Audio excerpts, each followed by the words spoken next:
Okay, so let's talk about Matt Damon and why this is an important conversation. Like most guys I grew up with, he uses the pejorative faggot with the other bros and brohos for some good-natured ribbing, or as a useful descriptor of a certain type of male. Because to call someone a homosexual is an insult, so it's funny when it's not true and ego-inflating when it is. Being gay is different. So calling that guy over there different makes your fragile male egos feel all warm and toasty. I get it. I'm from Orange County, a racist and homophobic place to grow up, not unlike most places.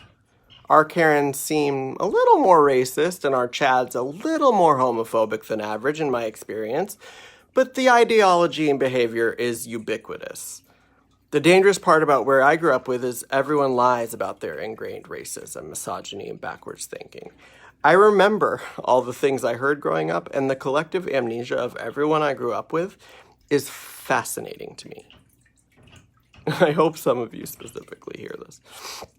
I'm guilty too. Growing up, I called guys fags and I called things gay all the time. I also said a ton of racist stuff that makes me feel physically ill to think about, so I understand the mentality of making someone else feel separate so that you feel included. Even at the time, it always felt like a bitter emetic to put those terms in my mouth and spew out hate just to try and fit in. I can't really describe how it feels every day of your life to be reminded you are lesser and have a dirty secret that would ostracize you from your community. I can say I don't forget shit, so there's a lot of guys that are probably hearing this that still kind of owe me an apology for the failure of character and lack of critical thinking. But I stopped holding my breath a long time ago, about 20 years ago. Still, it would be nice if people owned up to their shortcomings in a genuine and introspective way. And that's my sticking point with Matt Damon. 1. Where is his apology? 2.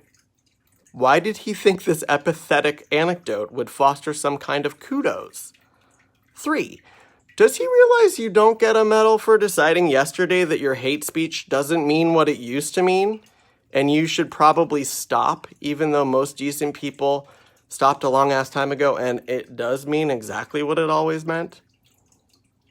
4. He now says he doesn't use that word. The word he doesn't use prompted his daughter to write him a 4-page letter he pretentiously calls a treatise. And if he doesn't regularly use the word, he wouldn't have mentioned the story to jack himself off as a wonderful guy in that interview. 5. He says he's from Boston and that's how they talk. I know how they talk in the South about black people, and that's really not a defense. 6. He says he never calls people these things. Fuck you. Slur me to my face, asshole. Going around calling people fags behind their back is exactly why I don't trust most straight guys, as far as I could throw them, and they'd be the first to tell you I'm not a fucking athlete.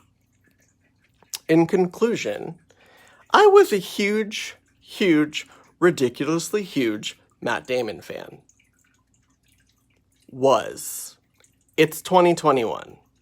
I don't have time to educate weak men on their moral failures. Go read some books about it and give a younger guy your platform. I'm so tired of dinosaurs. He belongs in a museum. But what do I know? I'm just a faggot.